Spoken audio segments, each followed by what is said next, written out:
ମାନ୍ୟତା ଅଛି ଜଗନ୍ନାଥଙ୍କର ଏକ ସ୍ୱଚ୍ଛା ଭକ୍ତ ଯାହାର ନାମ ହେଉଛି ମାଧବ ଦାସ। ଯେତେବେଳେ ମାଧବ ଦାସଙ୍କର ସ୍ତ୍ରୀ ମରିଗଲେ ତା ପରବର୍ତ୍ତୀ ସମୟ ମାଧବ ଦାସ ଜଗନ୍ନାଥଙ୍କ ସେବାରେ ଲଗାଇଦେଲେ। ଦିନେ କ'ଣ ଘଟିଛି ନା ସେବା କରୁଥାନ୍ତି ଦିନକର କଥା ସେ ବିମାରରେ ପଡ଼ିଲେ।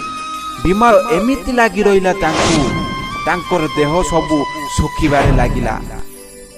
ଜଗନ୍ନାଥ ସ୍ୱୟଂ ଭଗବାନ ଆସି ତାଙ୍କର ସେବା ଶୁଶ୍ରୂଷା କଲେ ଏବଂ କିଛି ଦିନ ପରେ ତାଙ୍କର ଦେହ ସୁସ୍ଥ ହେବା ପରେ ମାଧବ ଦାସ ପଚାରୁଛନ୍ତି, ପ୍ରଭୁ ତମେ ମୋତେ ଏକାବେଳକରେ କାହିଁକି ଦେହ ମୋର ଠିକ୍ କଲ ନାହିଁ?